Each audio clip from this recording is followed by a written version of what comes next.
Good morning, Gozo. Good morning, Malta.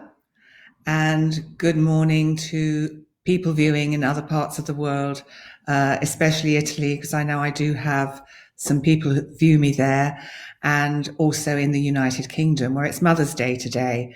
And I know that's going to be challenging for a lot of you because you are not in a position that you can actually celebrate with your loved ones. So, a couple of the things that have come up for me from other people who have talked to me since I've started doing these live broadcasts is about the fact that we still have to go through other life events in spite of having to also cope with the isolation, the quarantine, the anxieties that have come around the COVID virus. Because, of course, life does go on. Life doesn't just stop in every single department for this particular episode. So how do we cope with the other things that happen to us in these times? One thing that has particularly been mentioned to you is about, people still die, not necessarily of the virus, but people do pass. And so families are having to experience loss, grief, the trauma of maybe sudden loss. So I did want to bring that in today because it is a difficult thing for people to cope with at times like this. Families are being torn apart at the moment, which is also putting extra stress on people. And we have to find coping ways within our community to manage the practicalities of these issues. And also, of course, we have to find out how we cope with us. And that is really my department. My department as a trained psychotherapist and counsellor and life coach of over 30 years, I think it's probably 40 years now, it feels like it, and is that we're all different in the ways we respond to grief. Grief affects us in many different ways. There's denial, there's disbelief, shock. And what we have to do is allow ourselves to go through these feelings, to not block them off, to allow ourselves the grief, to mourn, which is difficult because of the current restrictions. And especially the fact that I was talking to someone the other day who, has lost her dear partner and cannot hug her family. She cannot meet with her daughter and have that reassuring hug for both of them. Now, these things are really very challenging. First of all, I'd like to say if anyone needs help on a one-to-one level, quite free, I'm very happy to help you with that. And also, what I want to do now is just go over a few of the kind of coping mechanisms again, which are CBT-based, that's cognitive behavioral therapy, to help us cope with these things. So, for instance, often what we do with these situations is we get into catastrophizing. So we think because something bad has happened once, it's going to happen again. We have to look for the reality of that. Just because something bad has happened, it doesn't mean it's going to happen again. We also get into the what ifs. We get into, what if it happens to me? What if it happens to my mother? What if it happens to my father, my husband, my children? We have to take a step back for that, because if you remember what I've been talking about in the last few videos, the importance to be aware of recognizing when we're caught in the primitive brain. And the primitive brain is this part of us that operates basically all the time. We need it because we have to have these instincts and fight-flight responses. But it keeps us locked in it because with episodes like grief and loss, it'll throw us into our primitive brain. We will go back to the old habits of coping, which are not necessarily the best way. We may find an expected support system is just not there. So we have to find ways to manage this for ourselves. Now, as I said, being aware of being in the primitive brain and finding a way to actually move into the intellect where we find solutions. We can spend a lot of time ruminating about why something's happened, what it means to me, how is this going to affect me. What we have to do is actually not get caught in the overthinking and the overwhelm of trying to understand why it's happened. We have to deal with the reality. Now, that involves getting into the intellect. And to get into the intellect on a chemical level, and I'm not an expert, although I'm sure we're all becoming experts in microbiology and biochemistry at the moment, but I'm not. I think it's about, I do know this much because I was taught this by Emma Triplett, whom I've mentioned before, who is a very, very good hypnotherapist. And she was telling me that what happens is stress produces cortisol, the chemical cortisol. Now, when we're producing cortisol, it actually weakens our immune system. This is not good. Now, obviously, if you're going through grief and loss, your stress levels are going to be even higher because you're dealing with a whole situation and set of circumstances that has never happened to you or hasn't happened to you for a very long while. And each time this does happen to us, it's different. So the way you can start to protect yourself is to find ways to deal with that stress. Now, what we have to do is work constructively at making serotonin in our brains, because the serotonin will get us into the intellect.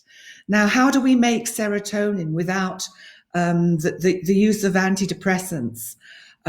We make serotonin through positive action, positive interaction, and positive thought. Now, what do we do when we can't get into that sense of having positive action or positive interaction or positive thought? As friends and family to each other, of course, listen to your loved ones in their times of crisis. Listen, don't judge. Listen, don't try and fix it. Listen, just help them work it through in their own way, because we all work these things through differently. And when you're listening to somebody, it's really important to keep your own agenda out the way. And to also, with keeping your own agenda out the way, this is one of the things we learn as a psychotherapist. We have to do something which is called active listening. And as well as active listening, we have to leave ourselves, our agenda out of the room, because they are what is not needed for the interaction with this person. So if you want to help somebody who is going through extreme stress and anxiety, extreme grief through trauma, through loss that is happening currently, then leave your own agenda out the way. Listen, be there, listen, be supportive. Come from a place of love. They may say a lot of things that you may not even agree with. That's fine. Just let them get it out there. Let them get it off their chests. That is so important. Now, so making serotonin is a really important way to get us into the intellect, to work out how we can best solve our problems and find practical solutions. The other thing that helps us create serotonin is really good quality sleep. And I did mention this the other day, and it is really important to sleep well, to have good sleeps, deep sleeps, dream sleeps. I'm going to talk about our dreaming sleeps at another time in another video blog. But we do need to, because within that healthy sleep, And as I mentioned the other day, we can listen to relaxing meditations on YouTube. There are so many. And my advice to you is to find the voice you like, the subject you like. If you play 5 minutes of it and you think, nah, it's not doing it for me, stop, find something else. I've found one or two that really suit me, Emma Triplet being one, and you have to find the ones that suit you because we're all different. Now, the reason that quality sleep helps improve our levels of serotonin is because it reduces our anxiety levels. Because if we're getting good quality sleep, our anxiety levels are slowly reducing. So enough about the technical stuff. I want to actually, because I did want to focus on grief and loss and how that is affecting all of us anyway, in spite of this crisis. Just to leave you with a poem, which some of you I'm sure will know. But for me, when I first came across this poem, it really helped me. It really got me in touch with the sense that there is more. And that's something I'm going to be talking about probably tomorrow, about how to get back in touch with that sense of otherliness, that sense of faith, your God, your spiritual bit, whichever that is for you. And we're all different, and that's fine. Okay. So this is this poem, which I'm going to leave you with today. Oh, and also tomorrow, I'm probably going to do it later in the day. I'm probably going to do the live broadcast round about 4 o'clock, because that's Central European time, because I must do some housework. And if I don't do it when I first get up, it'll never get done. So I'm practicing some self-care, doing some housework. I'll play some nice music and just get on with it. So here's this poem for Sunday. It's called Gone From My Sight. I am standing upon the seashore. A ship at my side spreads her white sails to the moving breeze and starts for the blue ocean. She's an object of beauty and strength. I stand and I watch her until at length she hangs like a speck of white cloud just where the sea and sky come to mingle with each other. Then someone at my side says, she is gone. Gone where? Gone from my sight. That is all. She is just as large in mast, hull and spar as she was when she left my side. And she is just as able to bear her load of living freight to her destined port. Her diminished size is in me, not in her.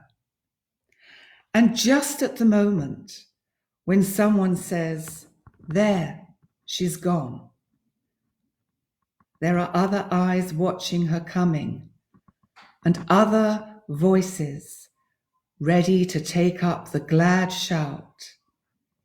Here she comes, and that is dying.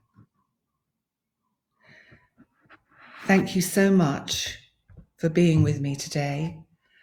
Thank you if you're watching this as a recorded video later in the day. There will be one tomorrow, and I may be doing something else today as well. I'm working on something. Okay, God bless you all. Have a wonderful day within the confines of your restrictions, and I really wish you all keep very well. Thank you.